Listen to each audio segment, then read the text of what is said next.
What's going on, you filthy degenerates? No coke and hookers today because I drink spray. Let's talk about the 3 alerts that I threw out on Twitter this morning because these happen to be my 3 favorite. Now, let's go ahead and start with save. You like to save money?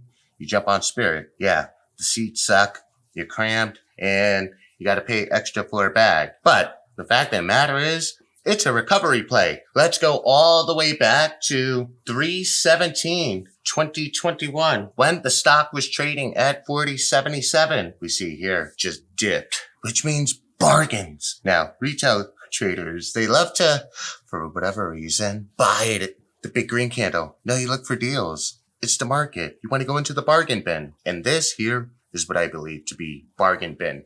Now, what we have plotted, you see this horizontal line? This looks to be historical support. And in fact, Save or Spirit Airlines took off, aka bounced from there. But what we also see is this trend line here, the bottom trend line in red, and I look for the stock to respect this. After respecting this, we should see where this bad boy wants to go at or about the middle of December. Anything sooner? Congratulations. Now, how would I play this? I would play this going long on it and or looking at the options, and preferably options far dated into 2022. I believe in this play. I feel there's a gap to be filled. And with COVID, ideally running its course and people getting back into traveling, I could see Spirit Airlines being a very strong play. Now, there's 2 things that people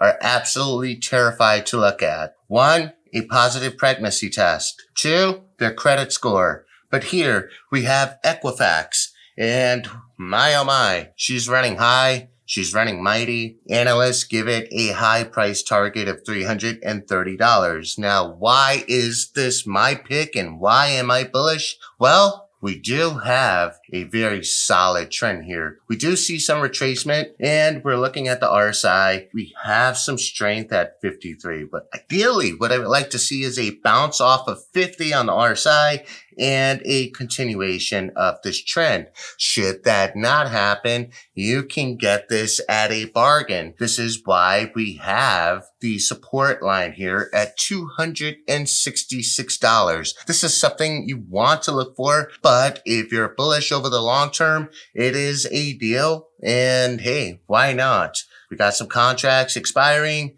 out in 2022. Go ahead, check out the options chain because I know for some you're saying like, whoa, that's pretty expensive. She's one expensive hooker. You know what? But you get what you pay for, guys. This is Wall Street, not Sesame Street. I like to trade in proven companies. Yeah, I'll take a risk every now and then in a penny stock, but proven companies is the way to go, especially if you do not want to find yourself sitting there with your phone in your hand while you're on the toilet, because yeah, watching price action will give you the shits. Now, let's go ahead and look at my final most fave of 2021. And this is going to be Lucid. We had the IPO with Rivian. Current valuation somewhere at about 87 billion. And a lot of that is due to the hype and the backing of the likes of Ford and Amazon. But Lucid is in an EV segment in its own, the luxury EV segment.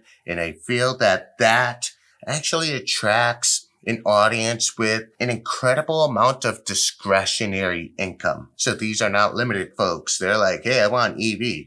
Lucid looks sexy. 520-mile range? Yeah, that'll get me from Miami to Savannah, Georgia, possibly. Either way, guys, I'm very bullish on this. Let's go ahead. You guys see this trend line here? I was alerting Lucid way back when it was in its 20s. And this is why we have this trend line here. What we also see is a retracement. Now, when we use the Fibonacci retracement, guys, we like to see it bounce off the likes of the 38.2% and or retrace all the way down to the 61.8. And well, we're currently at the 50%. So what does that mean? Well, 50%, it's not a significant area or zone, but in fact it is.